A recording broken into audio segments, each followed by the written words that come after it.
início agora ao webinário Capacitação de Recursos para Municípios.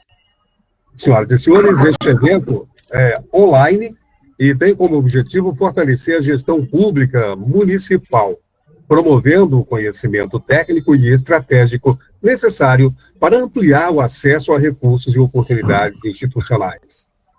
Teremos como condutor deste evento, para o diálogo com todos, e a honra de contar com a presença de Guilherme Santos, profissional com ampla experiência e credibilidade. Ele é jornalista, consultor, escritor e palestrante, especialista em gestão pública, MBA em Economia, Gestão e Relações Governamentais pela FGV, formação em Relações Governamentais Corporativas pela Universidade de Georgetown, em Washington, sócio e diretor executivo da Civitas, consultoria referência em análise de risco político, relações governamentais e capacitação de recursos, com atuação em Brasília e Belo Horizonte.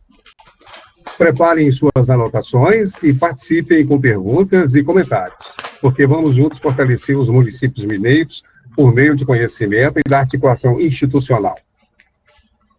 Primeiramente, queríamos abrir esse webinário com o presidente da AMANS e prefeito de São João da Lagoa, o Ronaldo Soares Mota Dias. Por gentileza. Bom dia a todos e a todas presentes. Primeiramente, gostaria aqui de cumprimentar todos os colegas prefeitos, prefeitas, gestores, participantes aqui da nossa reunião online, cumprimentar o caro amigo Guilherme, que se dispôs aí a pegar a sua capacidade e também o seu know-how na área e trazer aqui para os nossos municípios. E agradecer, viu, Guilherme? É importante, a gente sempre fala que para ter uma gestão pública de eficiência tem que ter captação de recursos. E aqui, quando a gente conversou lá em BH aquele dia, a ideia seria exatamente orientar os gestores, porque eu sou o prefeito do primeiro mandato e vejo aí a dificuldade da gente entender a questão do recurso chegar na ponta. Tem alguns programas do governo federal, do governo do estado, que são lançados, às vezes não chega aqui na ponta, e a gente fica um pouco perdido, né?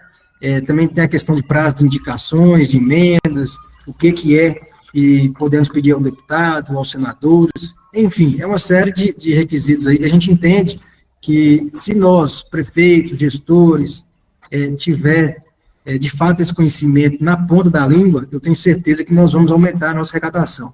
Então, essa ideia, fico feliz porque eu vejo que a participação foi maciça, nós estamos aqui com 62 participantes, logados, né, fora os que estão na sala aí com 2, você tem ideia, no meu município aqui, nós estamos logados com 4 pessoas participando. Então, o alcance aí, nada, a gente está falando de 400 pessoas participando dessa reunião importante.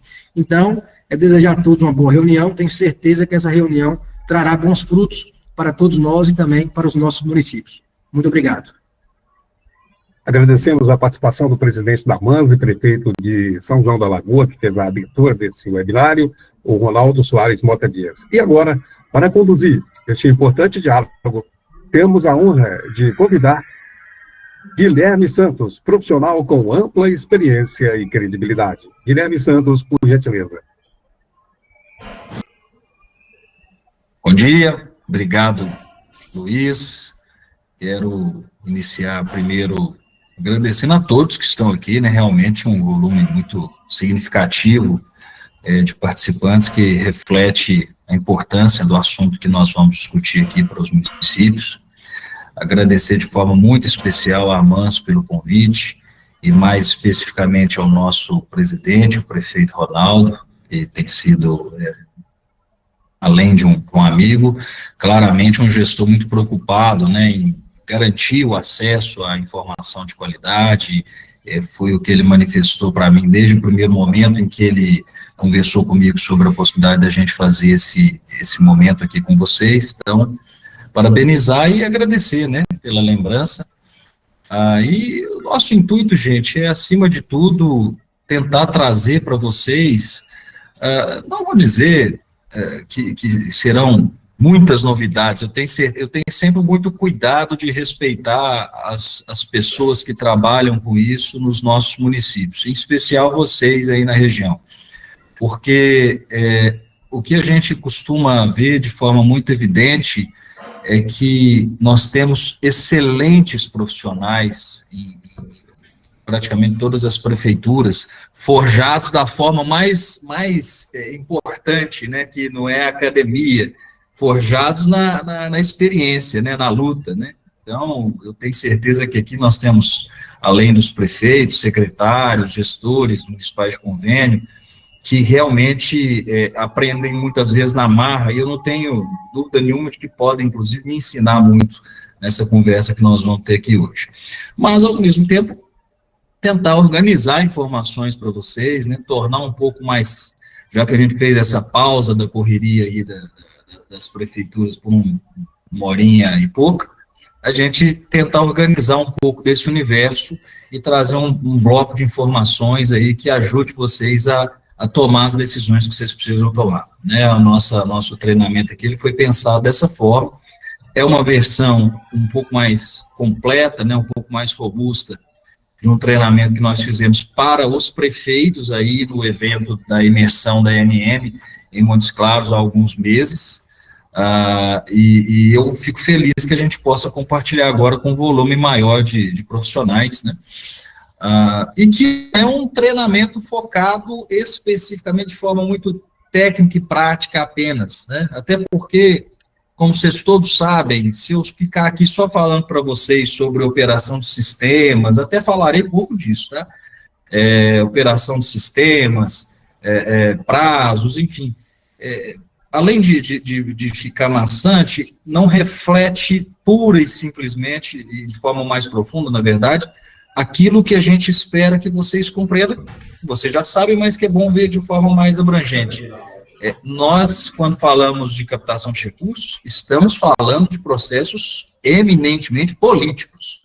Então, não é possível se avançar nesse assunto sem a gente coincidir a boa técnica, claro, mas a boa compreensão e a correta navegação no universo da política brasileira e mineira em especial, né? Então, sem mais delongas, eu vou compartilhar aqui minha tela com vocês, né? Para fluir melhor, a gente vai manter os microfones todos mutados, né? Para a gente não ter nenhum tipo de ruído de informação.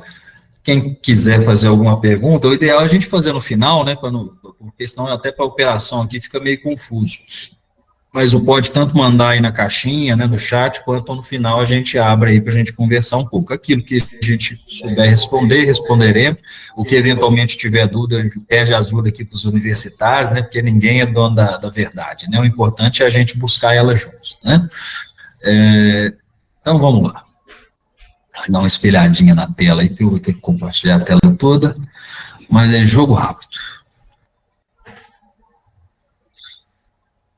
Bom, eu vou pedir só para... Daiane, você está visualizando a minha tela?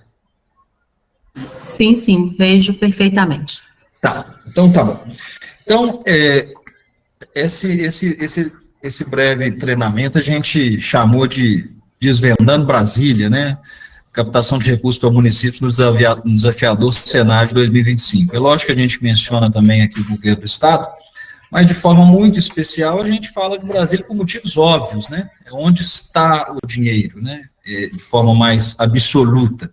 É onde realmente os recursos são concentrados e onde os municípios têm mais dificuldades, muitas vezes, em obter informações mais adequadas, né? Então, o foco nosso é trabalhar com essa temática, né? Eu já fui apresentado para vocês, a única coisa que eu queria completar, que além dessas experiências que a gente teve, eu passei 17 anos atuando no Congresso Nacional, então a gente tem uma boa dimensão desse universo e atuamos até hoje, né, de outra forma, mas estamos sempre por lá, né? Só um instante, ok. Bom, então o ponto de partida da discussão que a gente gostaria de fazer com vocês é este questionamento, né? Porque alguns municípios conseguem mais recursos que outros. E até como provocação, a gente colocou aí lado a lado a Praça 7, né, o coração da capital do nosso estado, Belo Horizonte, e um município específico que eu pensei, que é o município de Itabirinha. Por que eu fiz esse cruzamento, assim? Para justamente perguntar o que esses dois municípios têm em comum, né? São municípios com diferença populacional absurda, né? Belo Horizonte está no topo, né, da cadeia do Fundo de Participação dos Municípios, Itabirinha é um município 0,6. O que esses dois municípios têm em comum é que os dois figuram naquele rol de municípios que em 2024 mais captaram emendas parlamentares. É lógico que com grande diferença entre um e outro, né, mas eu vou mostrar isso para vocês daqui a pouco, na faixa de captação mais alta, que foi de mais de 7 milhões em 2024. É lógico que isso não é uma constante, é lógico que tem fatores políticos para que isso aconteça, é lógico que isso não vai acontecer todos os anos, mas o que é importante trazer aqui para a discussão? Muitas das vezes, muitos municípios, profissionais, têm uma visão de que a captação obedece uma regra mais rígida, proporcional à população, e isso não é a realidade que a gente vê no processo. Ela obedece, sim, regras de natureza política, mas também ela responde, e responde muito bem, a planejamento e boa execução, né, que é a conjunção que eu quero trazer aqui para vocês. E isso tem que ser feito porque... trazendo essa alusão mineira para o nosso universo, né, isso aqui todos vocês estão carecas de saber, né, é algo que é a eterna luta do municipalismo, mas nós temos uma realidade tributária desleal no Brasil, em que a União fica com a maior parte, né, da arrecadação, os municípios, os estados, né, com outra boa fatia, e os municípios ficam com uma fatia muito reduzida, ainda que a maioria dos serviços públicos sejam executados no âmbito municipal. É lógico que a Constituição cuidou de garantir que hajam transferências obrigatórias, né? Mas do ponto de vista arrecadatório, a realidade é essa que está sendo trazida aqui para vocês, né? Que reflete muito a questão até mesmo da independência dos municípios frente a esse posicionamento de arrecadação dos demais entes, tanto a União quanto os estados. De forma que captar é uma necessidade, né? A consequência dessa dependência está aí, quase metade das cidades tem mais de 90% da sua receita vinda de repasses, né, transferências da União e estados para os municípios. Isso é uma realidade que eu sei que é da maior parte de vocês que estão aqui, né, assim como do Brasil, de forma geral, né, a gente tem uma dependência muito grande desses repasses. Não deveria ser assim, né, o ideal é que os municípios tivessem um pouco mais de autonomia até para conseguir executar sua programação. Mas eu não vou transformar essa conversa aqui num exercício aí hipotético, né, do que deveria. A gente tem que lidar com a realidade. Essa é a realidade hoje, né? E até que ela se altere, nós precisamos estar preparados para poder vencê-la através das ferramentas que nós temos à nossa disposição, né? E como eu falei para vocês, essa é uma tela do site da Transparência que reflete a captação de emendas parlamentares especificamente aqui. Você tem aí apenas 7 municípios de Minas Gerais que em 2024 não receberam nem um centavo de emenda parlamentar.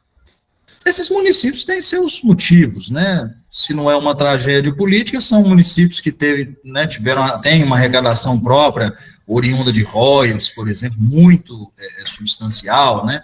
Eu não vou vim aqui especificar quais são eles, mas fora esses 7, todo mundo capta alguma coisa, né? Mas você tem uma necessária aí, diferença na captação, né? Não existe um padrão, como eu falei aqui no início, naquela provocação que eu fiz para vocês, né? A maior parte, que é o amarelo claro aí, captou em emendas parlamentares no total, né? De 1 até 1,43 milhões, essas faixas são construídas aí pela própria ferramenta, né? de 1,43 até 2,62, você tem aí o amarelo mais escuro, o verde mais claro, que é a faixa de 2,62 milhões até 6,18 milhões, e ele coloca no verde escuro estes municípios, salvo engano, são cerca de 90, ou seja, próximo de 10% do estado, que captaram em emendas parlamentares mais de 6 milhões de reais. Ah, Guilherme, mas os grandes estão aí, Montes Claros está aí, Teófilo Otoni está aí, Uberlândia, estão, seguramente, mas como eu demonstrei, provei logo no início, não só eles. Eu peguei um exemplo um pouco mais extremo, né?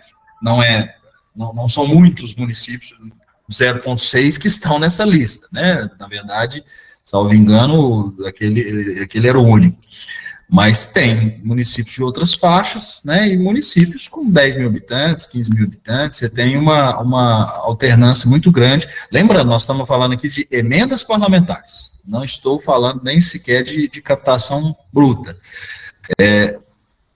O que é a reflexão que eu quero inspirar? Até na versão anterior eu trazia a lista, né, e o pessoal ficava tirando foto da lista, eu resolvi abolir a lista, porque quais são eles, nesse momento, não importa, alguns deles estão aqui, até porque o norte de Minas, como vocês podem ver, o norte de Minas, o Jequitinhonha, a área mineira da Sudene, tem demonstrado aí um desempenho significativo. Depois, nos próximos slides, eu vou trazer assim, um perfil médio, né, desses municípios, mas o que eu quero só reforçar é que é sempre possível fazer um bom trabalho para atrair mais investimentos.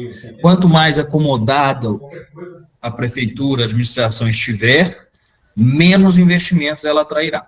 Isso aí é garantido. Não é pura e simplesmente a votação que se dá a um parlamentar que vai garantir que você atinja o seu potencial de captação. Vai ajudar, sem sombra de dúvidas, mas sem organização, sem informação precisa, sem bons projetos, isso dificilmente vai se converter em algo que realmente vai atingir tudo aquilo que poderia ser se essa equação tivesse fechadinha, né? Então, essa é a grande temática da reflexão que a gente faz. Os recursos públicos disponíveis, eles são muitos, tem muito dinheiro, né? Mas eles são escassos, né? Você distribuindo para todos os municípios do Brasil, eles são escassos, eles não são possíveis de se financiar tudo aquilo o que os municípios querem executar. Ou seja, todos os municípios, e essa é a dura realidade, né, concorrem entre si por sua alocação. É lógico que quando a gente fala isso, eu não quero estimular uma guerra fratricida entre os municípios, não é isso. Mas é porque a gente precisa entender que quando eu capto mais, necessariamente alguém está captando menos. É a realidade, né? Um parlamentar, hoje, um deputado federal, como nós vamos ver, tem 37 milhões de emenda impositiva. É um valor recorde, né? Mas, necessariamente, se ele decide colocar 1 milhão desses 37, e ele tem na base dele aí pelo menos 100 municípios que ele precisa atender, vamos concordar que alguns receberão menos. Seguramente aqueles onde a participação eleitoral dele foi menor serão candidatos a isso. Mas não é incomum que você tenha grandes aportes em municípios que às vezes não são nem o que deu mais voto, nem o que deu menos, mas vendeu a melhor ideia, o melhor projeto, conseguiu colocar aquele parlamentar dentro da agenda realmente da prefeitura naquela execução. Então, essa percepção de que nós estamos tendo uma boa disputa, vamos dizer assim, ela é importante, porque quem faz com mais cuidado tende a atrair mais investimentos para o município, com certeza. São 54, eu separei 54 municípios que se destacaram, que se mantiveram nessa lista da faixa superior nos anos de 2024, 2023 e 2022, nos últimos 3 exercícios orçamentários aí. 2025, lógico, não entrou ainda aqui na faixa, né? Bom, até porque está acabando de fechar, daqui a pouco a gente consegue incluir. Mas desses 54 municípios, alguns dados interessantes que a gente construiu aqui na empresa. 67% dos campeões têm menos de 100 mil habitantes. Então, a maior parte, quase 70%, não são grandes cidades, né? 20% deles têm IDH abaixo de 0,7. 28% estão no norte de Minas Gerais. E nós temos alguns municípios, né, 0,6, que chegam a figurar entre esses maiores captadores aí ao longo desses 3 exercícios. Então, não é necessariamente o tamanho que vai definir, é a estratégia. E aí, antes da gente passar para a parte prática, eu fiz essa reflexão inicial com vocês, a gente vai entrar aqui em uma coisa que a gente precisa enfrentar, né? Não é possível se fazer uma boa captação de recursos sem compreender o ambiente político. Então, isso aqui está sempre em mutação. Eu quero dividir com vocês algumas impressões sobre o mundo político do Brasil, né, neste ano de 2025, que é um ano que nós temos várias mudanças, né, e que já vem, né, mudando há algum tempo. A começar porque nós hoje temos o Congresso mais forte da nossa história. Nunca antes o poder ficou tão concentrado no âmbito do legislativo por vários motivos, né, e que a gente tem visto aí os reflexos disso. E o principal desses motivos, talvez, é uma mudança muito substancial na forma como os recursos estão distribuídos no nosso país, né? Aqueles que estão aqui, que tenho certeza que são muitos, que faziam gestão pública aí antes de 2016, vão se lembrar que a gente tinha uma realidade em que você tinha atualmente mais recursos na mão do Poder Executivo, né, para se operar transferências discricionárias. Então, geralmente, os municípios buscavam sempre ter um deputado federal que tivesse conexão com o Palácio do Planalto, porque, afinal de contas, era onde estava a chave do cofre, né? Eu me lembro, eu trabalhava no Congresso, eu me lembro em 2011, e naquela oportunidade eu trabalhava com um parlamentar do PSDB, que era oposição. Nós estamos falando do primeiro ano do governo Dilma, né? Do primeiro governo Dilma. E eu me lembro que a média de empenho de emendas parlamentares dos deputados do PSDB, naquela época, um total de 12 milhões, que era o valor que eles podiam indicar naquele momento, isso antes da gente ter, né, emendas impositivas, a média, para vocês terem uma ideia, era de 10%, me parece. Então, enquanto um deputado da base empenhava 12 milhões, um deputado da oposição empenhava 1,5, né, em média. Então, isso era uma realidade que a gente tinha no Brasil. E aí, o que a gente começou a vivenciar? A partir isso foi intensificando, lógico, mas nós tivemos, principalmente a partir de 2019, uma nova realidade no Brasil, na verdade, 2016 para frente, né, em que a gente viu nascer o formato das emendas impositivas individuais, né? A partir daquele momento, aquilo que os parlamentares colocassem como emendas individuais passaria a ter empenho obrigatório. A única coisa que o governo passa a controlar é o calendário do empenho do pagamento, mas o empenho é obrigatório. Isso foi uma mudança muito importante, porque os deputados começaram a ficar, eu falo deputados senadores, né, mas principalmente deputados, que é uma casa um pouco mais solta, né, começaram a ficar um pouco mais independentes.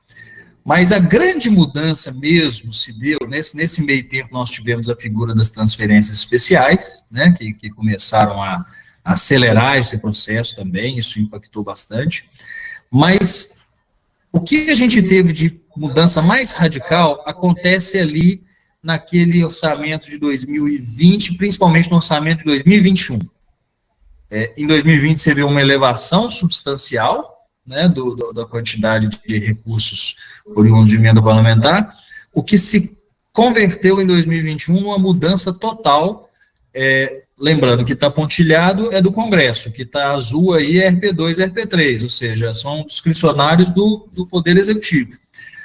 Existe uma máxima na ciência política que fala que você constrói governabilidade ou através do governo ou através do orçamento. Ou seja, ou com cargos, que vinha sendo até o Bolsonaro começar, né, o seu governo, vinha sendo, e aí, gente, eu não estou entrando, né, em mérito de posicionamento político, aqui é uma coisa bem analítica.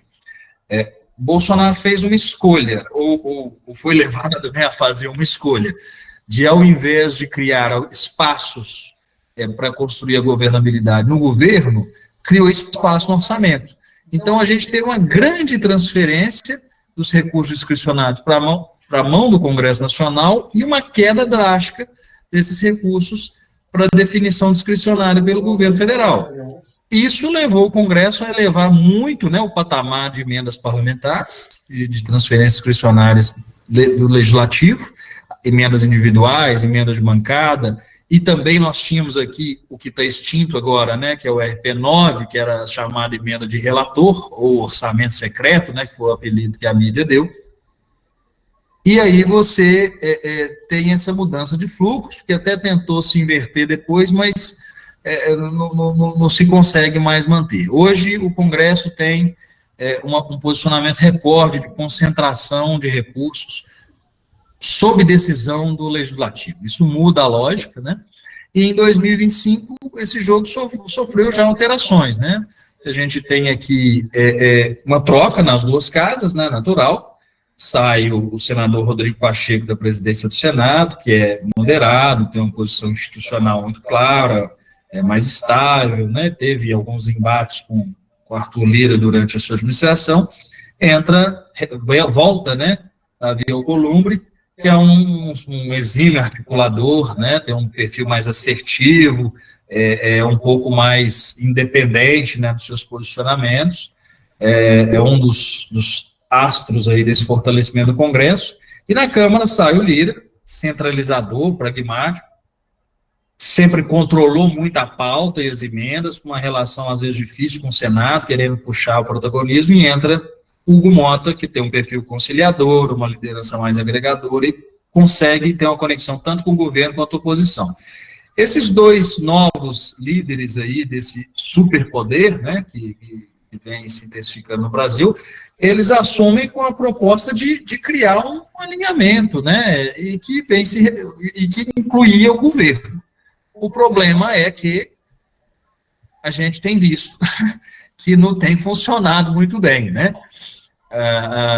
O governo, às vezes, tem tentado lidar com esse novo momento numa linha semelhante ao que existia antigamente, de uma ascendência, né, do Executivo sobre o Legislativo Federal, e isso não tem agradado tanto, a ponto da gente ter visto esse movimento surpreendente, até um claro recado, né, do Poder Legislativo, com a derrubada do IOF aí recente, que é uma coisa que está sendo discutida hoje, inclusive, em audiência aí de conciliação via STF, e que pode ter implicações na nossa programação de captação de recursos, né?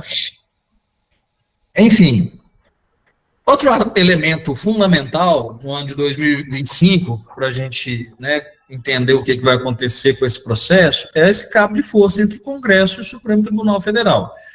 Na verdade, nos bastidores de Brasília, é dado como certo que tudo que tem acontecido tem sido realmente uma coisa mais...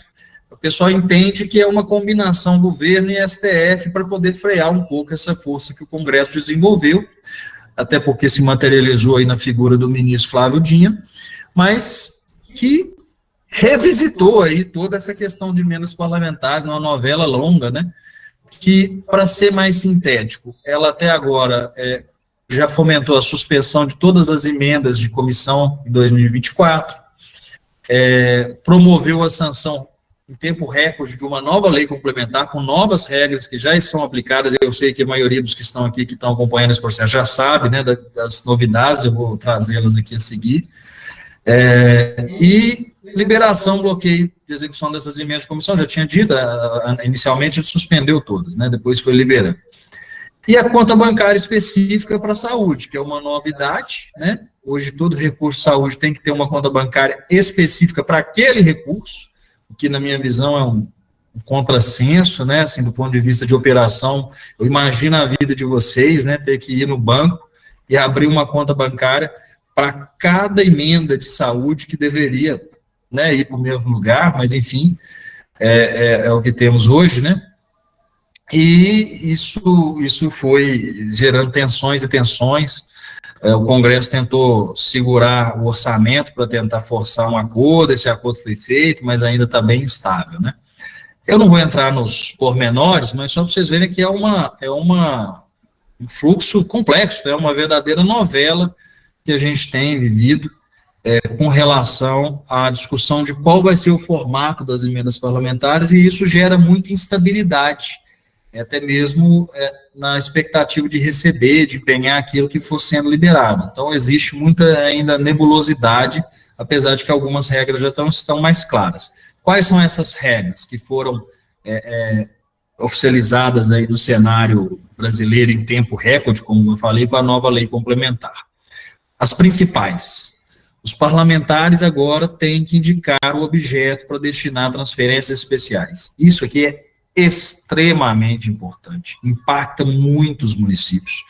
E eu espero que todos vocês estejam com isso muito claro, né, na cabeça de vocês. Vou falar um pouquinho mais, né, a seguir. As emendas de bancada, agora tem áreas prioritárias, são áreas amplas, mas, enfim, não é uma coisa totalmente livre, né, então isso é uma mudança, e agora você tem procedimentos bem especificados para as emendas de comissão. O que são as emendas de comissão? Que é também uma novidade, são emendas que são decididas por cada comissão do Congresso, falaremos também a seguir, mas elas, de certa forma, substituíram as emendas de relator, né, como uma opção de orçamentária não impositiva, mas importante para os municípios ficarem atentos, extremamente importante, aliás. E agora nós temos esse impedimento de individualização das emendas de comissão e de bancada, ou seja, em tese, deputados e senadores não podem reivindicar para si a titularidade de uma emenda de comissão ou de bancada. Nós que lidamos com a política, que sabemos como ela funciona, é muito difícil de imaginar como isso aqui vai se concretizar. Mas é um ponto também importante para que todos vocês tenham em mente ao receber algum tipo de recurso oriundo desses dois tipos de emenda, para tomar alguns cuidados, né, e evitar eventuais dores de cabeça aí com o Ministério Público. Bom, e já falamos do Legislativo e do Executivo, e agora tem um outro fator aqui que também impacta significativamente na realidade da nossa discussão, do nosso panorama sobre captação de recursos, que é a aprovação do governo, que tem hoje um patamar sem precedentes, né, aqui trazendo aqui a pesquisa da Quash, né, contratada pela Genial. Você tem aí um horizonte aí de governo, que a gente vem vendo múltiplas mudanças, mas que se agravou muito esse ano, principalmente em janeiro, a partir da crise do PIX, né? Nós tivemos um impacto logo na sequência da questão do INSS, e outras dificuldades que o governo tem tido de lidar com esse novo momento. O governo Lula vive um momento totalmente diferente do momento em que o Lula governou o Brasil com 2 mandatos, com grande sucesso lá atrás. Então, isso tem gerado impactos, né, na forma como tudo tem se repercutido aí na aprovação. Hoje, a aprovação tem níveis preocupantes, que somados a essa independência do Congresso, tornam o ambiente muito instável e o governo muito refém. Amanhã nós vamos ter um novo ponto aí, né, uma nova variação, né, que com certeza essa, na verdade, está faltando a de junho, que não foi tão significativo, mas eu acho que nós vamos ver essa aprovação aí subir um pouco e a reprovação cair um pouco, porque com essa questão da taxação dos Estados Unidos, o governo tem conseguido, né, achou um espaço aí para poder dar uma reagida. Vamos ver como que vai se comportar. Mas eu aposto que vai ser um estreitamento, mas nada muito significativo a princípio, na minha visão. Então, a gente vive hoje o governo mais impopular, mais uma vez, sem nenhum tipo de posicionamento político, tá, gente? É uma análise crua, né? É factual. Então, a execução das emendas, ela vira uma moeda central nessa relação executivo-legislativo, né? Limita a autonomia do governo.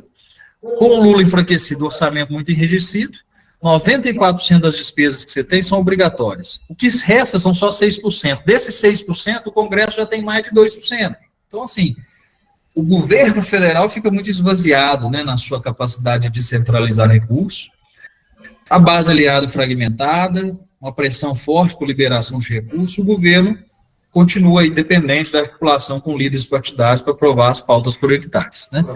Isso tudo são questões relevantes aí para vocês. Então, por que 2025 é um ano bem desafiador, bem peculiar? Primeiro, que as novas regras de transparência para a execução das emendas, elas vão exigir de vocês, né, municípios, um planejamento maior e uma articulação política melhor para garantir o acesso. Segundo, porque pautas polêmicas, como a discussão sobre a anistia, que agora já deu uma esfriada, mas para os condenados de 8 de janeiro, e a instabilidade da base deu uma esfriada por enquanto, né? E a instabilidade da base do governo, elas podem impactar em atraso, oscilações no ciclo orçamentário, né? Isso vem acontecendo, a gente vem visto isso. A derrubada do IOF foi uma resposta a isso. E a tramitação de pautas como a PEC da segurança, a isenção do imposto de renda, isso intensifica a disputa por recursos no Congresso, o que torna a articulação política ainda mais crucial, né, para os municípios. Então, dito isso, fez esse panorama geral, né, vamos passar agora para a parte mais técnica mesmo, né, que eu vou falar aqui dos recursos. Primeiro, os recursos são destinados através das emendas parlamentares individuais, de bancada e de comissão, RP6, 7 e 8, né? Lembrando que a RP9 não existe mais, né? Então, primeiro, as emendas positivas individuais, que são talvez as mais importantes, né? Porque elas é aquilo que garantidamente vai cair na conta. Cada deputado federal neste ano apresentou já, né, R$ 37.275.987 em emenda impositiva individual. É o valor mais alto, né, da história. E cada senador da República pôde apresentar R$ 68.539.715, sendo que 50% é destinação obrigatória para ações de serviços públicos de saúde. Um total de R$ 2,18 bilhões. Esse é o total de recursos que Minas Gerais vai receber, que vocês estão disputando, né, em emendas impositivas individuais. É claro que senador são só 3, né, então aí acaba que o peso dos deputados federais nesse número é mais robusto, né. Nós fizemos um estudo, né, sobre as emendas, não sei se todos vocês já tiveram acesso a esse estudo, chegamos a mandar para os municípios, mas aqui é uma tela desse estudo em que a gente fez uma análise do top 10, né? Quais foram as ações orçamentárias mais prestigiadas aí pelos deputados. E apesar de toda a celeuma envolvendo transferências especiais, ou emendas, eu detesto esse nome, tá, gente? Mas, enfim, eu detesto usar nome que a imprensa deu, mas as emendas PIX, quem atua aqui há mais tempo vai se lembrar, assim como eu, o motivo que isso foi criado, né? As transferências especiais, elas foram criadas para poder fugir daquela grande burocracia que existia para poder fazer investimentos em obras especiais através da Caixa. Ainda existe, né? Mas que era muito forte antigamente. Então, tudo que tinha recurso de obra tinha que ir através da Caixa Econômica Federal. E isso era um processo extremamente moroso. Muitas das vezes um prefeito conseguia a emenda e quem ia executar era o sucessor dele, porque demorava muito tempo para vencer aquele processo burocrático, a Caixa não tinha pessoal suficiente para processar aquilo tudo, era um conflito de informação muito grande. E aí qual foi a lógica? Olha, vamos criar um modelo de transferência direto para o caixa da prefeitura e vamos partir do pressuposto que o prefeito foi eleito ele responde por aquilo, né? Não tem sentido eu ter uma relação federativa em que eu desconfio do gestor. Eu tenho que ter o princípio da boa-fé, né, da confiança no gestor. Então, vamos transferir e ele vai ter que prestar conta daquilo, né? Foi aí que criou-se as transferências especiais. Na minha opinião, algo muito importante naquele momento. É lógico que nesse meio tempo, né, a forma de se conduzir, né, alguns municípios, muitas das vezes, ficaram um pouco mais, assim, tranquilos, né, com aquilo, e gerou um problema que virou uma certa bola de neve, mas eu continuo acreditando muito que esse tipo de transferência rápida é uma resposta importante, necessária, para poder vencer as dificuldades que vocês têm por causa daquela má distribuição tributária que a gente viu lá atrás. Ou seja, como a gente está vendo, os deputados federais e senadores concordam comigo, né, isso aí os de Minas especificamente, porque a ação orçamentária das transferências especiais, mesmo com tudo isso, continuou sendo amplamente majoritária entre as ações elencadas. 33% daqueles recursos que eu mapeei para vocês são recursos para transferências especiais aos municípios, no nosso caso, né? É lógico que saúde é 50%, mas a saúde se fragmenta em outras ações, né? Custeio PAP, custeio MAC, etc. Então, como ação unitária, as transferências especiais estão em primeiro lugar, o que eu acho que é uma boa notícia para os municípios, né? E aí a gente tem o Ministério do Desenvolvimento Social, Família e Combate à Fome, né, que é o SUAS, nós temos a Integração de Desenvolvimento Regional, que é algo que eu sei que é muito caro aí para vocês, cultura, esporte, agricultura, com as suas respectivas ações, né. Aqui, se vocês quiserem, eu vou dar aí uns instantinhos, mas vocês podem apontar aí o celular de vocês para esse QR Code, e aí vocês vão para uma tela que leva vocês ao estudo completo que a gente fez, onde tem, inclusive, a distribuição individual, como que cada deputado organizou os seus 37 milhões, né, como que cada senador também. Aí você vê variações, né, muito claro, assim, quando são parlamentares mais municipalistas, né, eles prestigiam as transferências especiais. Tem deputado que botou 50% em saúde, 50% em transferência especial.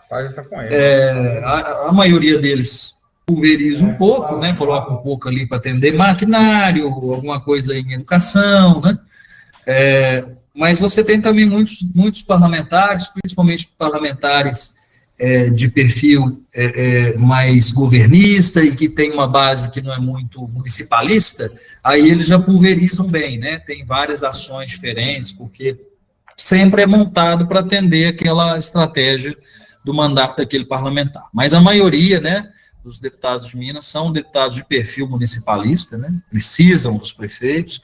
Então, você vê isso refletido ali na forma como foi distribuído. Então, quem tiver curiosidade pode ver lá. Isso aqui foi muito útil antes da distribuição, né? Porque quando a gente apresentou isso, os prefeitos podiam procurar o seu deputado já sabendo como é que ele estava programando, agora já está distribuído, então tem que ficar atento em eventuais inconformidades aí, para poder pegar um ou outro recurso que ia acabar sendo perdido por alguém. Tomara que isso não aconteça com ninguém, mas pode acontecer, e quando acontece é uma oportunidade que gera para os outros, né? E aí, assim, rapidamente falando das novidades com relação a transferências especiais, né? O Supremo Tribunal Federal decidiu, e isso é muito relevante que todos vocês tenham na ponta da língua, transferências especiais agora só podem ser liberadas após a apresentação e aprovação prévia do plano de trabalho, que tem que conter objeto, finalidade, estimativa dos recursos, prazo de execução, enfim, um plano de trabalho. Isso aqui é crucial.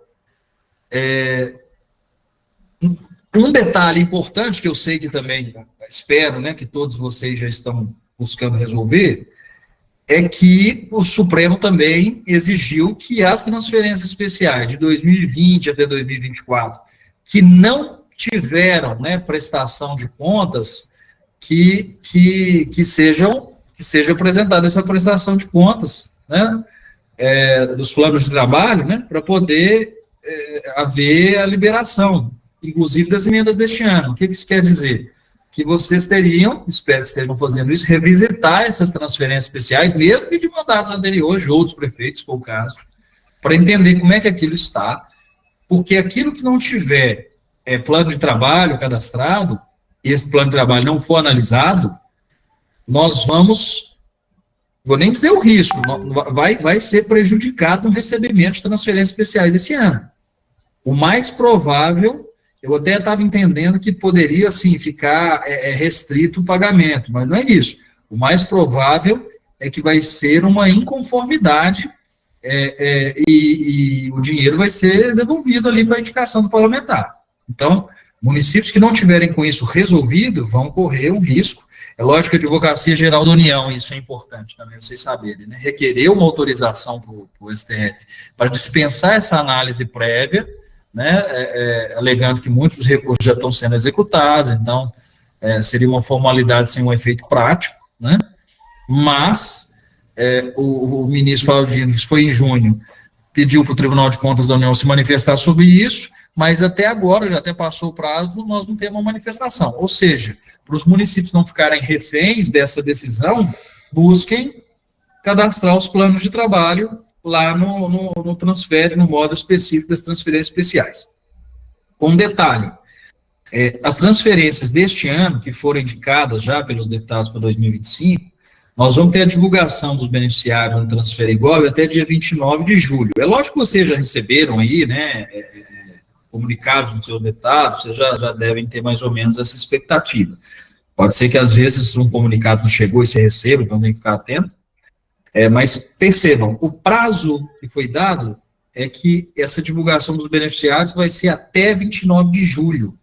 O aceite dos planos de trabalho até 5 de agosto. Ou seja, se isso acontecer, nós vamos ter, os municípios, se for o prazo máximo, os municípios vão ter apenas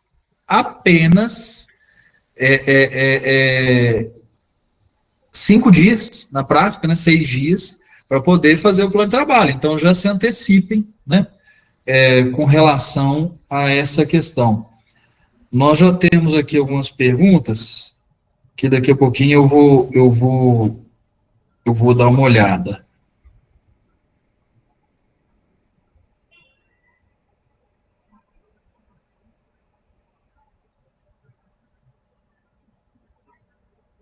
Bom, aqui então um calendário, né, que a gente tem no caso do cronograma de transferências especiais. Você tem divulgação dos beneficiários dia 29 de julho, você tem o aceite, o envio do plano de trabalho até 5 de agosto, você tem a análise dos planos de trabalho até 26 de agosto, o início da execução 12 de agosto, né? E a publicação dos impedimentos de ordem técnica, 27 de agosto. Né?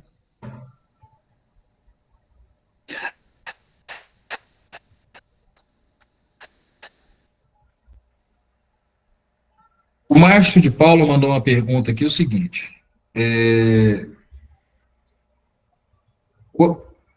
quanto à transferência especial, em 2000... Bom, gente, eu vou fazer a pausa aqui para essa, mas aí talvez o ideal é no final a gente ir avaliando, mas eu achei interessante, assim, quanto à transferência especial em 2020, recebemos um recurso cujo objeto foi destinado para pavimentação, mas na hora da execução foi adquirido equipamentos. Tem que alterar esse objeto agora na prestação de contas? Bom, é interessante saber, e depois você pode mandar aí para nós, Márcio, no chat, se foi feito, pelo que eu estou entendendo, não foi feito nada de pavimentação. É isso mesmo? Vai ter que alterar, além de alterar na prestação de contas, com justificativa, vai ter que alterar no plano de trabalho também, né? Aí nós precisamos entender um pouco mais a realidade específica para poder opinar. É um ponto de atenção, né? É importante documentar bem os motivos que levaram a isso, né? E a gente vai tentar ajudar aqui com a orientação da melhor forma possível. Aí a gente falando das emendas de saúde, aqui uma nova situação importante, né, que é essa exigência da deliberação do Comitê Intergestor Bipartite para as emendas de saúde. Essa portaria aí que está definindo isso no Ministério. Então, a partir de agora, a aplicação dos recursos, ela tem que né, tem que ser, a CIB tem que deliberar sobre essa aplicação. Então, as propostas cadastradas já são submetidas à CIB para analisá-las.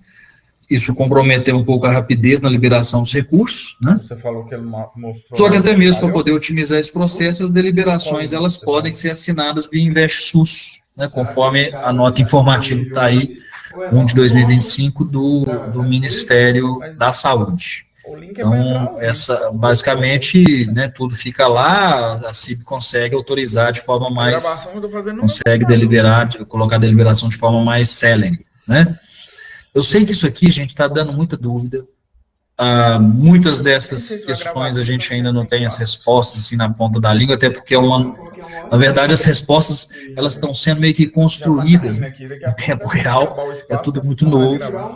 Essa questão das emendas de saúde, das contas bancárias específicas, isso é algo que tem chamado muita atenção, né, e gerado preocupações até, mas se atentando, né, à essência da norma, né, a gente não vai ter grandes dificuldades, né? Com essa liberação via InvestSUS, a gente facilitou, né, foi facilitado bastante aí esse processo, então eu acho que a gente vai conseguir, inclusive, muitos municípios já têm começado a receber, não sei se é o caso de vocês, recursos de saúde já na conta.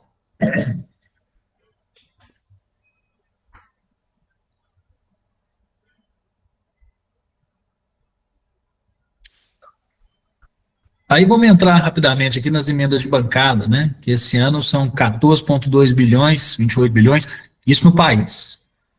Novidades, foco em projetos e ações estruturantes, né, do Estado, vedada a individualização de ações e projetos para os membros da bancada, e são consideradas áreas prioritárias, essas que estão aí. Como eu falei para vocês, é muito amplo, então não é um grande problema a princípio, né? Mas tem que se atentar. Minas Gerais, as emendas de bancada neste ano somam 528 milhões de reais. Né?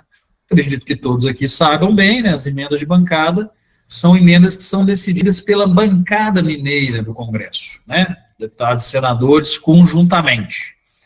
E elas, em geral, originam repasses que são feitos, a maior parte deles, ao governo do Estado, tirando essas opções aí de saúde, né?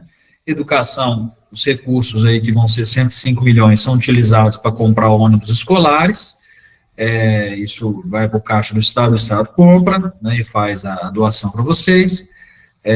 Desenvolvimento agrário, aqui tem que verificar, né, se vai ser execução via Estado ou MBA, mais maquinário, e segurança pública, Polícia Civil, Militar, Bombeiros, Polícia Penal. Né, tem até um pouquinho também esse ano para o fundo penitenciário que foi colocado, mas isso não vai ser distribuído. Né. O que eu acho mais importante aqui? Primeiro que vocês se atentem para as opções, ou seja, por mais que exista a exigência de não individualizar, todos os deputados necessariamente vão participar desse processo. Né. Não tem jeito de você decidir isso todo mundo conversando entre si. A forma mais democrática é realmente repartir, né? Então, cada um deles vai fazer indicações, ainda que não possa, na letra da lei, reivindicar para si o mérito dessas reivindicações de forma pública, mas eu acredito que eles vão encontrar uma forma de dizer, né, da participação nessas decisões, e para vocês é fundamental, porque quem tem ônibus escolar, já tem demanda de ônibus, já tem uma fonte aí para ficar atento, né? Quando você tem a informação e procura o seu representante com informação, isso te empodera demais. Você fica menos refém, né? Você já chega mostrando para ele, olha, eu sei que tem uma emenda, eu sei que você tem essa opção aí de distribuição e gostaria que você me atendesse nesse rol. Aí você já cerca um pouquinho, né? Não fica aquela coisa de uma incerteza, ele tem que te dar uma posição sobre aquilo especificamente, né? É lógico que a gente tem que sempre ter sensibilidade, os parlamentares têm que também fazer o seu processo de distribuição, isso tem critérios próprios, mas quando o município procura com esse empoderamento da informação, isso fortalece muito a reivindicação, né, na nossa experiência, né? Até mesmo como um recado, né? O deputado, nossa, esse prefeito aqui, ele está bem informado, ele sabe o que ele está falando, então isso é um bom sinal até, né? Que você transmite uma credibilidade grande que aquilo vai ser executado com uma precisão melhor, até porque o pesadelo de qualquer parlamentar é perder recursos, né? Então, informação importante. Nós tivemos um bloqueio e um contingenciamento desses recursos de emendas bancárias. Bloqueio tem a ver com o teto de gastos, né? Contingenciamento com a baixa expectativa de arrecadação. Agora, então, com essa queda do IOF, isso fortalece, né? Então, a gente teve um bloqueio de 89 milhões, desses 500 e poucos lá, e um contingenciamento de 174 milhões. Então, ainda temos 200, né, milhões aí para poder ser distribuídos, mas foi já 200 e tantos, mas já tem um limite aí significativo. A gente ainda não sabe precisar como que isso está organizado na bancada, o que vão cortar. Informações de bastidores, parece que eles não vão cortar saúde, devem cortar no resto. O que é bom, né, até porque esses recursos de emenda de bancada, houve uma deliberação recente no Congresso de que os municípios poderiam, em tese, pagar, inclusive, folha de pagamento com esse dinheiro de saúde de emenda de bancada. Isso é uma informação valiosa para vocês. Só que tem que tomar muito cuidado com ela, porque isso vai ter entraves, né? Tem divergências aí com relação à Constituição e com o acórdão do TCU, então não sabemos para onde isso vai, mas que a deliberação existe, tem uns 45 dias, e isso pode ser uma opção interessante aí para a organização das finanças aí de vocês.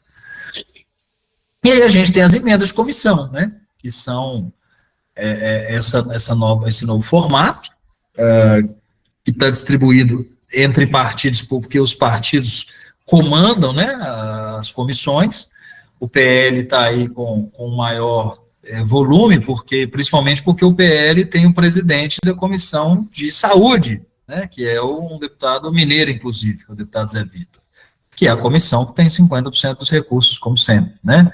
Mas se você for olhar do ponto de vista de números absolutos, o centrão, né, que a gente chama, aí a gente inclui MDB, União Brasil, PSD, PP, Republicanos, ele tem mais de 10 bilhões de reais a serem decididos nas comissões que ele preside, né?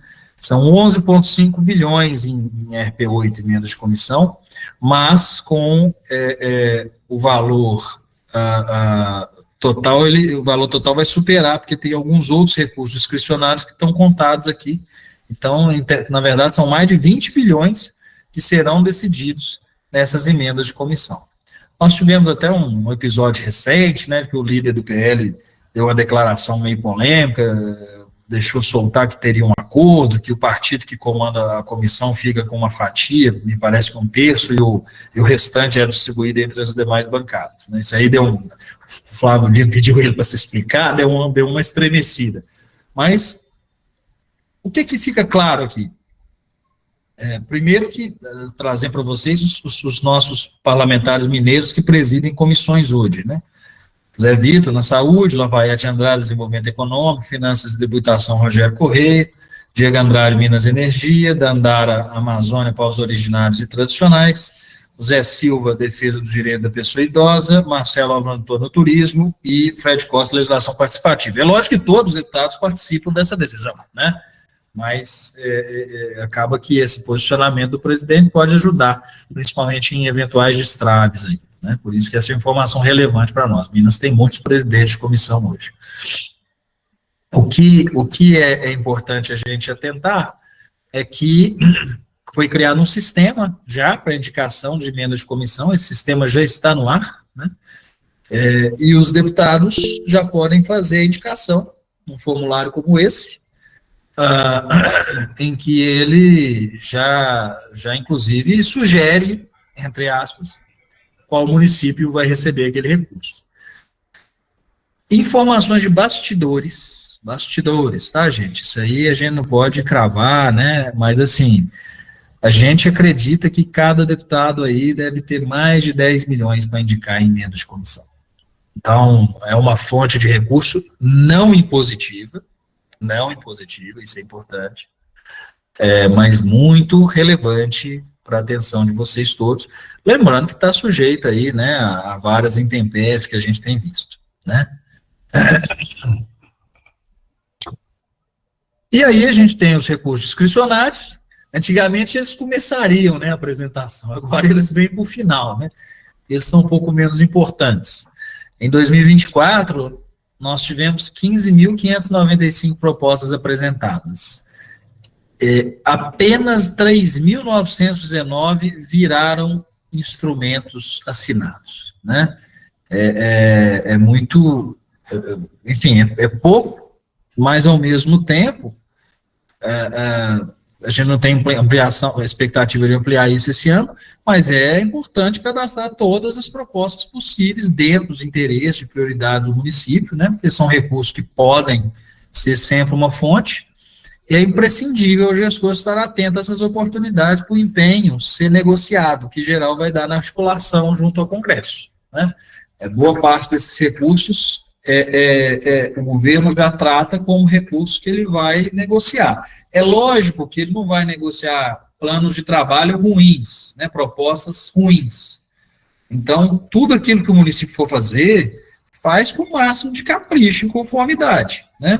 Porque senão só aí você já perde a perspectiva de captar aquele recurso que, por mais que seja difícil, vocês viram aqui que nós estamos falando de uma execução de 1,5 bi aí, né? Então, no ano 2024. Então, existe, né? Na verdade, 3 bilhões, né? Liberado até quando esse print foi tirado, 1,5 bi. Então, há ali um espaço, sim, para poder construir, principalmente através de bons projetos, e estar atento a essas oportunidades. Vai ter uma discussão com relação à questão do imposto de renda no Congresso. É um ponto de atenção, é uma oportunidade que, com certeza, parlamentares vão poder fazer algum tipo de discussão. Esse total que eu falei para vocês, de mais de 10 bilhões,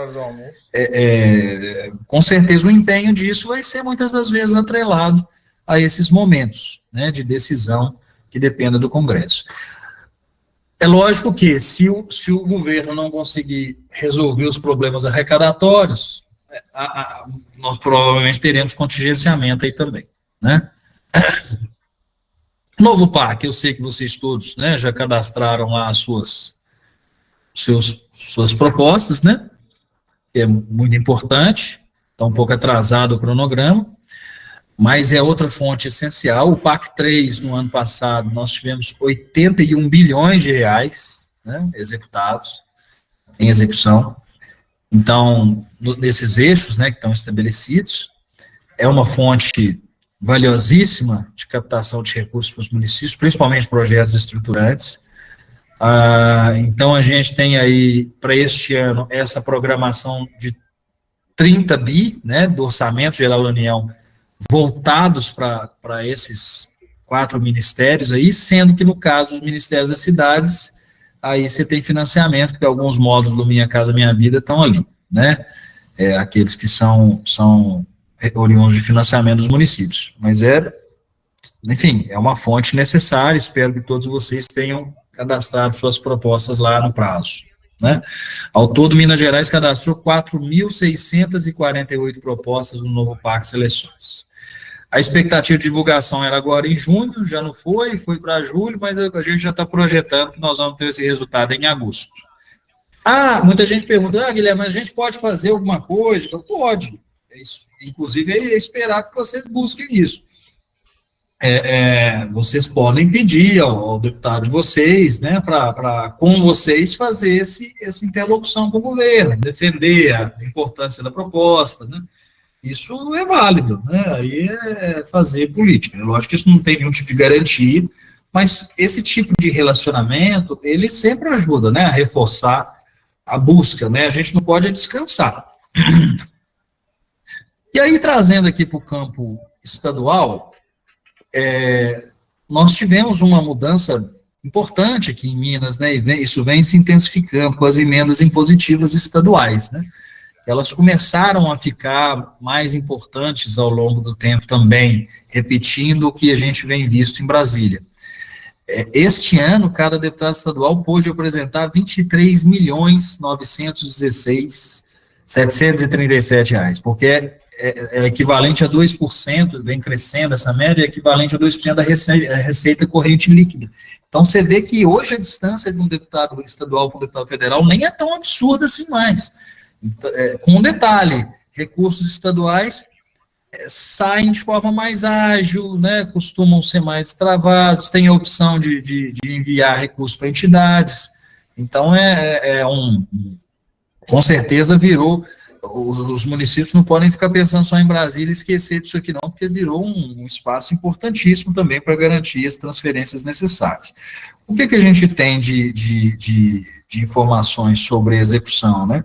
As transferências especiais para os municípios no âmbito do Estado, elas vêm sendo, né, todas pagas, resoluções de saúde tem poucas pendentes, o que a gente tem hoje, no geral, ainda em fase de celebração, são convênios com entidades, OSCs, né, municípios hoje não costumam ter muitos problemas com emendas estaduais, não, já que a grande maioria de vocês recebe uma transferência especial. O prazo para celebrar os convênios vai finalizar agora dia 28 de julho, e depois tem uma outra fase, que vai ser a realocação, né, orçamentária, 28 a 15 de agosto, e aí podem sanar os problemas, redistribuir, né, então é outra janela de oportunidades, a conexão com os gabinetes é muito importante nessa fase. As emendas já estão sendo pagas, né, as que foram enviadas na primeira etapa, que finalizou em março. Deixa eu ver o que mais tem aqui de importante trazer para vocês, seguindo a ordem cronológica, né, de apresentação dos deputados. O principal problema, assim, dos municípios é aqueles que não apresentam certidão em dia, né, principalmente CAGEC, certidão negativa de débitos. Isso aí, muitas das vezes, às vezes são problemas que tem dificuldade de sanar, mas às vezes problemas até de natureza técnica nas prefeituras acaba dificultando o andamento e colocando as liberações em risco, né?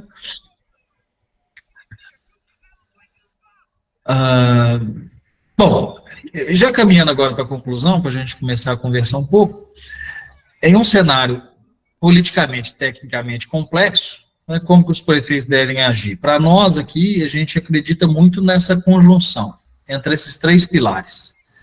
Primeiro, informação e estratégia. Como eu disse desde sempre, quem detém a informação não corre atrás do problema, se antecipa.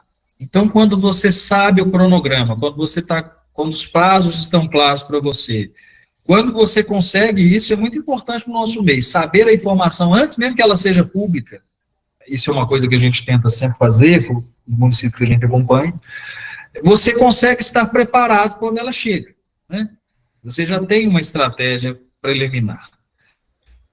A parte do planejamento e a técnica, né? Cadastrar boas propostas, de coisas que tenham sido bem organizadas, realmente não pecar com inconformidades, né? A gente vai falar aqui um pouquinho das principais causas de impedimentos técnicos, bem rapidamente, eu já estou caminhando para terminar, mas a parte da execução, vamos dizer assim, ela é crucial. E a interlocução e articulação, não preciso nem falar, né? É a política sendo a política. O problema que eu vejo é que muitas das vezes alguns municípios tentam se virar com uma parte e não com outra. É muito comum que você tenha prefeitos com excelente interlocução e articulação. E até por causa dessa articulação e interlocução, ele consegue ter muita informação. Mas a parte técnica, às vezes, não está bem organizada, pode acontecer, somente se tiver trocado recente e não tiver muito redondinho. E, às vezes, ele acaba não conseguindo atender ali, perde recurso, ou principalmente na hora de executar tem problemas, tem que devolver o dinheiro. Do mesmo jeito, se você tiver informação e executar maravilhosamente bem, mas se você não tiver articulação, não ter um bom rol de aliados, né, de deputados, ou boa conexão com quem toma decisões, você pode até marcar alguns gols, mas não vai ser aquilo que você poderia. Ou seja, todos esses três eixos, eles são cruciais para você realmente ter sucesso na captação e execução de recursos federais e estaduais. Estar bem informado, estar preparado tecnicamente para fazer e fazer rápido, como a gente já viu, e vocês sabem muito bem, né? Muitas vezes os prazos são horas, né? E estar bem relacionado. A conjunção entre isso aponta para que o município de vocês esteja lá naquele rol de quem capta mais. Ainda que não seja na faixa superior todos os anos, mas seguramente naquela segunda você consegue construir. Quando você realmente leva o seu plano, que principalmente vende o seu plano, né, de governo, para os tomadores de decisão, para os deputados, para o governo, e ele vê que aquilo é uma coisa séria, que vai ser executada, que você está preparado tecnicamente, que você sabe argumentar, e que você é um parceiro político. Isso aí, o não vai ficando muito difícil, né? É lógico que sem essa execução não tem jeito, então, isso aqui, como eu falei para vocês, esse não era um curso sobre sistemas, né? Estamos à disposição, se alguém tiver alguma dúvida pontual, na verdade, até eu prefiro que dúvidas sobre execução, sistemas, eu vou botar aqui um celular para vocês no final, vocês podem chamar lá no WhatsApp, a gente busca responder, mas o mais importante é que tudo isso aqui seja dominado pelas equipes, né, internamente. É sempre bom quando tem um suporte externo para ajudar, mas assim, quem vai operar tem que estar dentro da prefeitura. Então, o InvestSUS, né, que é a porta de entrada, né, para todas as informações, a conexão do município com o Ministério. O CIMEC, que é um programa amplo, né, complexo, mas onde principalmente a gente faz a gestão do PAR, né. Transferigov, que além das transferências especiais, é tudo que é termo de repasse, contrato de repasse, convênios, né. O SIG-TV, que agora nós temos uma novidade, né? O SIG-TV agora ele virou estruturas suas, que tem uma mudança aí, então, de sistema. Que é onde a gente vai ter essa relação da assistência social, né? Recursos que vão para entidades de assistência social, tudo passa por aqui. O SISMOB, que é o monitoramento de obras, inclusive as da saúde, né? Evolução no InvestSUS, começa ali no InvestSUS e vem para o SISMOB depois, né? Obras da saúde. E aqui no âmbito do Estado, o SIG-Com Saída, que é o Sistema de Gestão de Convênios e Parcerias do Governo do Estado. Isso aqui tudo tem que estar muito bem dominado, né, pela equipe da execução aí da Gerência Municipal de Convênios. Principal causa de impedimento técnico, já realmente caminhando para finalizar, gente, a lei complementar, isso aqui em âmbito federal, ela define algumas possibilidades, as principais. O objeto é incompatível com a ação orçamentária, ou seja, você cadastra um plano de trabalho para algo que não está adequado àquela ação. Então, isso aí é um erro básico, né? O problema cuja solução demora ou inviabiliza o empenho, né? Ou seja, você tem ali uma diligência que você não está conseguindo cumprir por algum motivo, e aquilo acaba ultrapassando, né, o prazo estabelecido para o empenho, e você perde o recurso. E essa última é muito séria, né? Que é a não comprovação de que o ente beneficiado, no caso a prefeitura, vai ter recurso suficiente para concluir o empreendimento, né, ou o custeio do empreendimento, operação, manutenção. Eu já vi casos, né, não vou dar nomes, mas só para citar um. O prefeito tinha uma creche do FNDE em fase final de execução, 95% pronto, foi quando ele descobriu que ele não ia ter recurso disponível, não ia conseguir pagar a folha, né, para custear aquela unidade. O que ele fez? Segurou a unidade.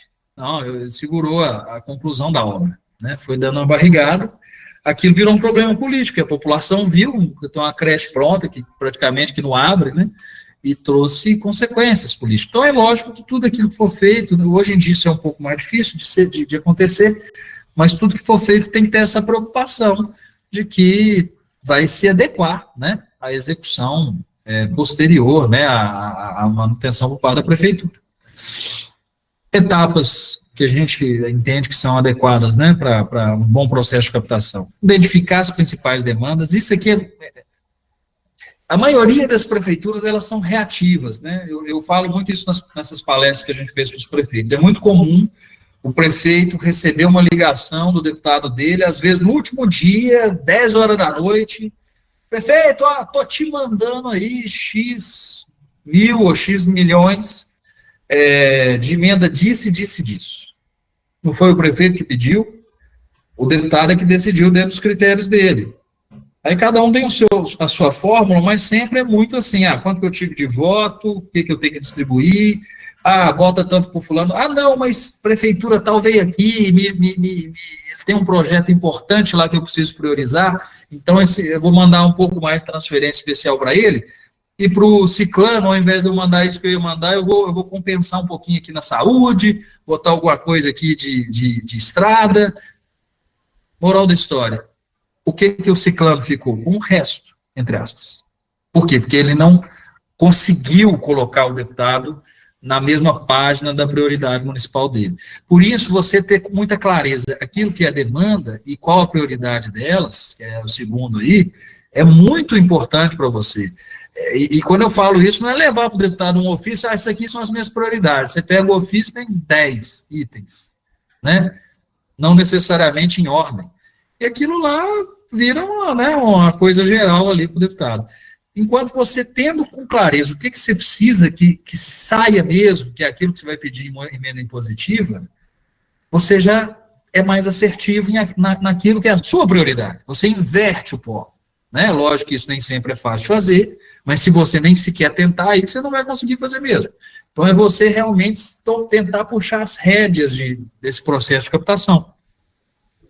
Classificar de acordo com a urgência, né? Investir em bons projetos, como eu falei, conectar essa demanda a alguém que toma a decisão, um deputado, por exemplo, ele tem que ser partícipe daquilo. Se você quer que ele invista naquilo, ele tem que sentir. Aí é política sendo política, né? Eu vou investir aqui porque isso aqui vai repercutir também. Nós estamos hoje vivendo agora, a bola das prefeituras já rolou, agora nós estamos na hora da bola dos deputados. Tudo que eles tomam de decisão agora é pensando na eleição deles. Então, projetos que tenham perspectiva de ou ser finalizados ou estar num estágio avançado de obra já durante a eleição, para ele é importantíssimo, né? E ele sempre vai levar isso em consideração. Então, a lógica é essa, não pedir recursos, vender projetos. Pelo menos é aquilo que eu sugiro, né, humildemente, sem querer ensinar o espada a rezar a missa. E para concluir, gente, assim, rapidamente fazendo nosso jabá, né, nós temos um trabalho que a gente faz, né, para quem quiser conhecer um pouco mais depois, focados nesse monitoramento e captação de recursos para os municípios, basicamente concentrado nesses 3 pilares aqui que a gente apresentou para vocês. A gente busca garantir informação e monitoramento, a gente acompanha a situação do que se já captou, emitimos boletins semanais, novas oportunidades, enviamos um relatório completo todo mês com as informações, sempre alertando, né, de alternativas que a gente tem e sempre que possível, antes mesmo delas se tornarem públicas, né, usando o pessoal nosso em Brasília, a gente tem uma equipe multidisciplinar aí para poder fazer esse trabalho e que atua em campo, né, buscando realmente ter informação.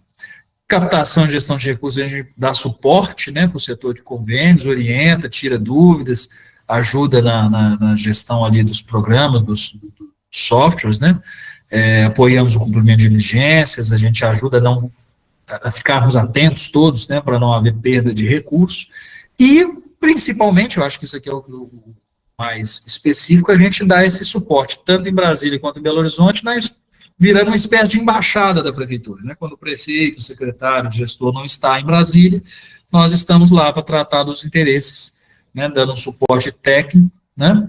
E logístico, né? Nesse trabalho, inclusive nas visitas do prefeito, ajudamos nessas construções de agenda. Quem quiser conhecer um pouco mais sobre isso, pode chamar a gente. E eu termino com essa reflexão. Quem não age estrategicamente depende da sorte. Quem age constrói os resultados. Aqui, nesse QR Code aqui, vocês têm o nosso WhatsApp corporativo, né, da empresa, quem quiser chamar. Vou pôr o meu também aqui no chat, porque não está aqui na apresentação. E eu quero terminar agradecendo aí a AMANS, né, pela oportunidade, ao presidente, Ah, mentira, gente, tem meu telefone aí sim, ó. Quem quiser tira uma foto aí que já fica registrado. Tem também o nosso telefone aqui do escritório de Belo Horizonte, né, da CIFTAS.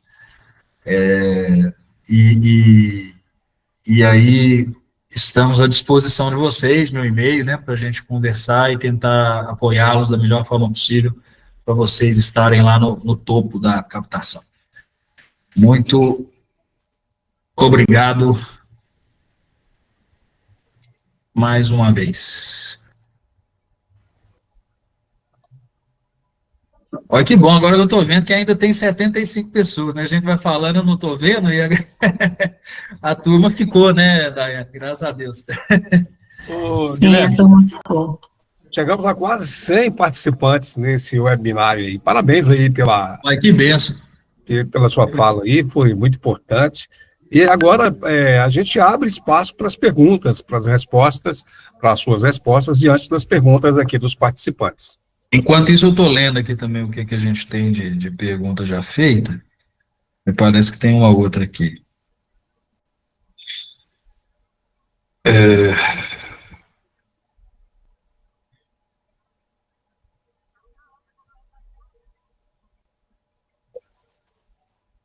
Convênios, São João das Missões. As emendas do Transfere Gov que não tiveram utilizados ainda os valores que estão em conta, valores que foram bloqueados, como informar no plano de trabalho a emenda que foi utilizada em parte ou a que ainda não teve nenhuma destinação ainda por parte do prefeito?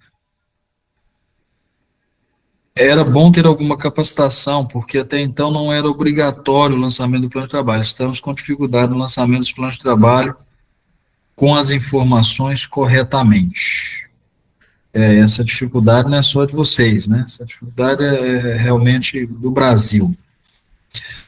Assim, uma coisa é o plano de trabalho, outra coisa é o relatório de gestão, né, que é equivalente à prestação de contas. O plano de trabalho ainda está em tempo de ser preenchido, se não foi definido no que vai ser aplicado, né? Deixa eu só reler aqui. Que não tiveram utilizados ainda os valores que estão em conta, os valores foram bloqueados. Porque se não foi definido ainda no que vai ser aplicado, o ideal é sentar com o prefeito, né? Fazer essa complementação no plano de trabalho. Mas só não ficou claro para mim se ainda está bloqueado.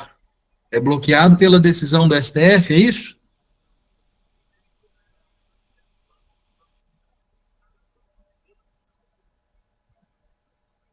Então o que você tem que fazer é promover a atualização do plano de trabalho, deixando claro lá para que vai ser o uso, porque se é uma emenda, não sei o ano da emenda, de repente, eu não sei se pegou aí o nosso contato, se tiver pego, se não, eu também vou colocar aqui no chat, que aí esses pontos específicos da realidade de vocês, cada caso é um caso, né, gente? Então vai depender. Se realmente o recurso está lá e não houve plano de trabalho, em tese, você habilitando isso, você vai poder utilizar, né? Para aquilo que for a prioridade atual, né, até porque você não tinha que fazer isso antes. Então, me parece que pode ser uma solução, mas é bom a gente conversar com você um pouco para poder... São João das Missões, né? De repente a gente... perdão, eu mandei aí o meu contato, mas não é 61, não, gente, está errado. Desculpa, esse telefone é 31.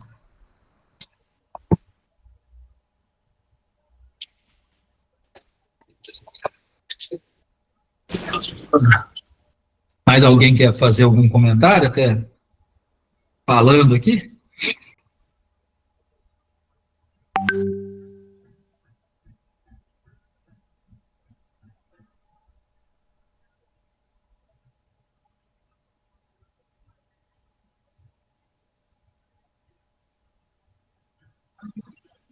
Alô, estão me ouvindo? Estão me ouvindo aqui? Marconi, secretário do Meio Ambiente de Montalvânia. Eu acessando eu acessando lá ao PAC, para fazer as inscrições, né, na captação de recursos, eu vi que esses recursos foi raquítico, né, para os municípios. Foi raquítico, foi muito pouco as opções para a gente... Do PAC? O PAC. Aí eu fiz aqui uma inscrição, né, para investimento numa usina de reciclagem. Tem dispositivo para que a gente possa ampliar essas demandas ao PAC? Ampliar, que você fala, aquilo que... Para conseguir mais recursos, para a gente conseguir mais recursos, né? Que nós temos muita demanda aqui, não é? E eu vi que foi raquítico, foi poucas as opções, os recursos do PAC para os nossos municípios. Opções não tem.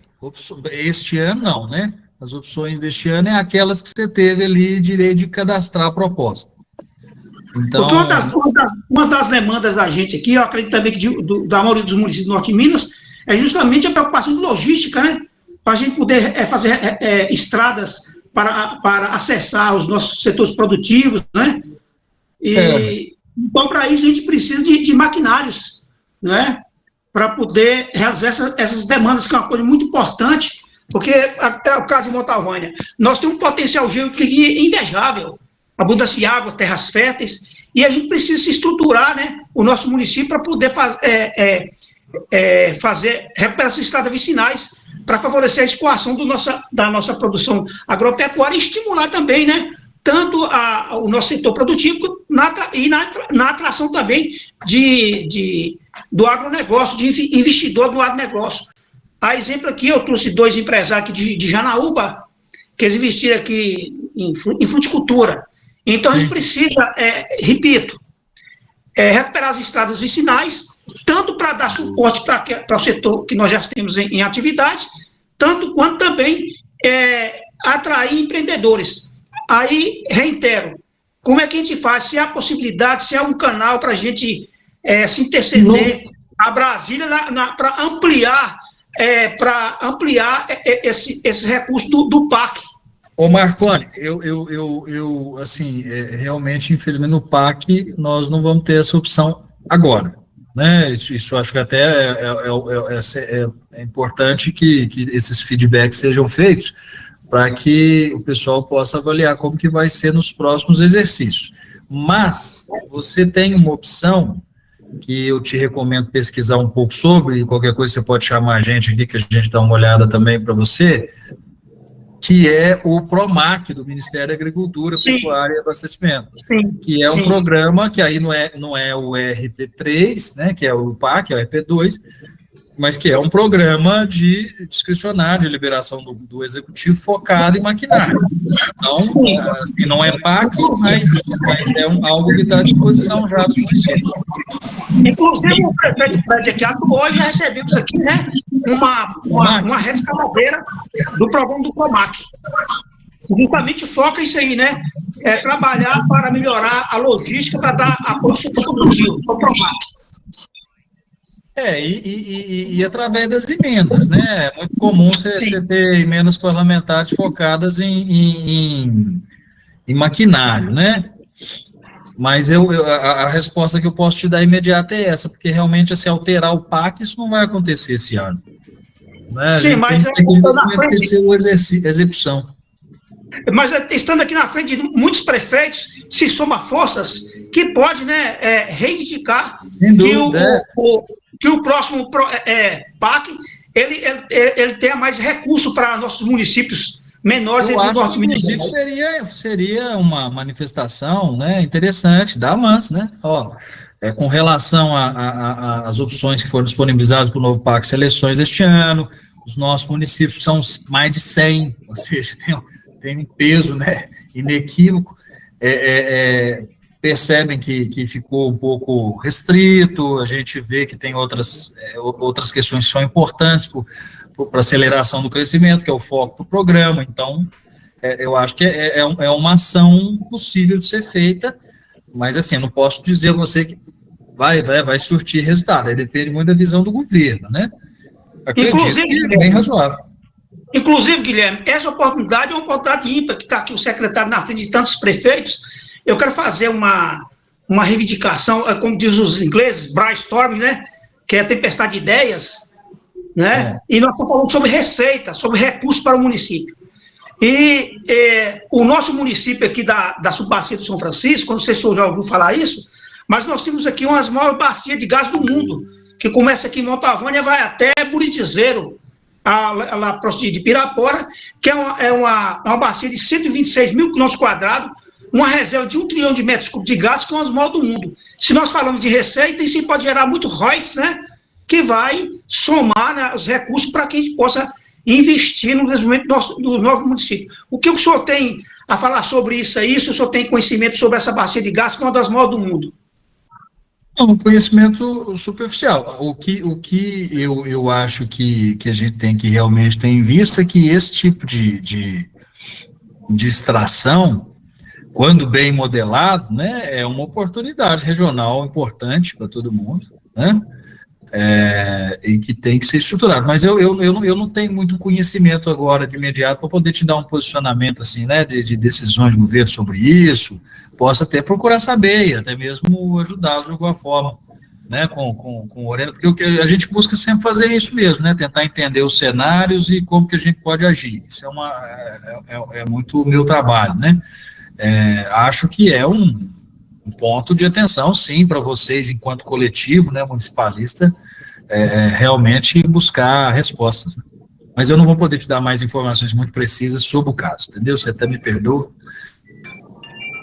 Você não pode estar tocando esse assunto, porque o foco aqui são recursos, né? Recursos parlamentares, emendas positivas, etc., para buscar recursos para poder investir no município. Eu só toquei nesse assunto porque é uma geração de royalties, geração de recursos, né? Sim, sem dúvida, isso aí você está doido, a depender da extração, isso aí revoluciona, né, mas até você chegar lá, você tem todo o investimento, tem que ser bem estruturado, né? Ok, obrigado pela atenção. Eu te agradeço pelas perguntas. Eu tenho aqui também a Cíntia, que perguntou para nós o seguinte: bom dia, e no caso do prazo para utilização, são 36 meses e não usaram, o que fazer? Bom, a gente está entendendo aqui o seguinte: você tem que alterar o plano de trabalho, colocando um prazo maior para execução e depois abre o campo para inserir a justificativa para o prazo maior. Não tem problema passar dos 36 meses, desde que faça esse espaço, altera o plano de trabalho, coloca um prazo maior, aí depois justifica, né? Tem até a instituição normativa 93 de 2024, que pode ajudar aqui a entender, né, que é de onde você está tirando esses 36 meses, né? Se você quiser também nos chamar aqui no privado, a gente ajuda a buscar a orientação adequada aí para você, tá bom? A Marlene aqui perguntou se há empresas investindo em inteligência artificial, software para gestão de projetos e prestação de contas focado especificamente em captação de recursos, processo de convênios e congêneres. Bom, hoje em dia tem muita, né? Nós temos um software nosso que monitora a abertura dos programas, tramitação das propostas, né? Tramitação do que está em execução. E estamos sempre buscando investir, temos, né, o objetivo de chegar em algo mais robusto. Eu não conheço, assim, um software que, por exemplo, faça, né, o plano de trabalho automaticamente com inteligência artificial. Tem que tomar um cuidado danado com isso, né? Eu uso muito inteligência artificial, mas assim, muito zelo, né? Porque principalmente essas coisas de conformidade é um risco. Não sei se a ideia era essa. Mas se você quiser conhecer um pouquinho do que a gente tem de solução aqui focada nesse monitoramento, a gente está à disposição para apresentar para vocês. É isso, gente?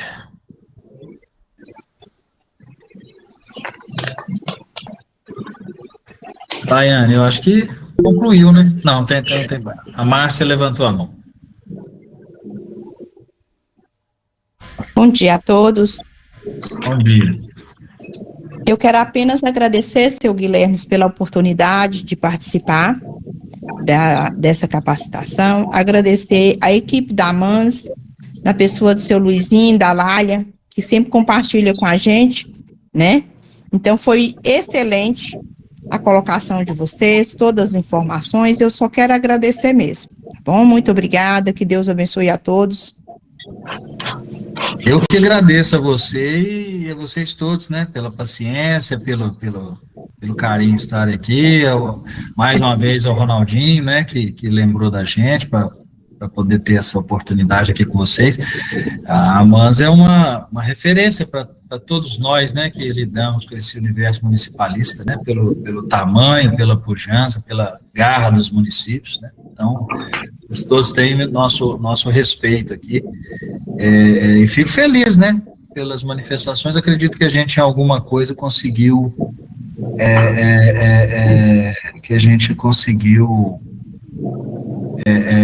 contribuir.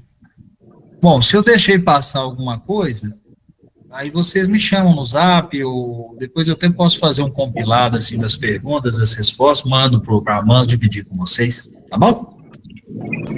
Tá joia, Guilherme. Obrigada aí, tá? Pelos esclarecimentos, pela excelente palestra aí nos dada, e a AMANS está à disposição de todos os municípios, de todos os gestores, prefeitos, servidores, para esclarecimento de demais demandas, e vamos juntos, né, nessa empreiteira aí para poder captar recursos para os municípios e a gente crescer e trazer esse desenvolvimento para o Norte de Minas. Muito obrigada, tá? Deus quiser. Gente, muito obrigado mais uma vez, viu? Desculpa, tem mais gente querendo falar, Márcia e a Marta.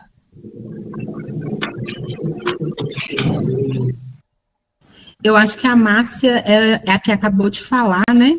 Ah, tá. Pessoa. Não, então é isso. Então tá bom.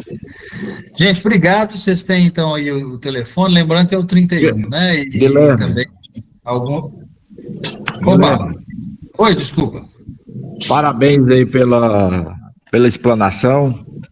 Nós aqui na AMANS estamos aqui sempre à disposição. A gente sabe que para a pessoa fazer uma boa administração e conseguir o recurso, tem que ter bons projetos prontos, tem que ter um convênio bem redondo, e a AMANS tem condições de ajudar muito os municípios nesse sentido, de projetos, de convênios, de orientação e também de articulação lá em Brasília, lá em Belo Horizonte, para ajudar os municípios a adquirir algum recurso. Então, a gente coloca aqui à disposição, estamos aqui sempre prontos para os prefeitos, para todos os municípios, e você é sempre bem-vindo aqui na AMANS para nos ajudar a orientar as pessoas. Obrigado. Então, a honra. Obrigado a todos, viu, gente? Fiquem com Deus aí, bom trabalho para vocês. Amém, com Deus também. Tchau, tchau. E assim encerramos o webinário Capacitação de Recursos para Municípios. A AMANS agradece ao Guilherme Santos e a todos os participantes desse evento nesta manhã. Tenham todos uma ótima tarde e o nosso muito obrigado pela participação. Muito obrigado, Guilherme. Muito obrigado, AMANS. Valeu. Foi muito bom.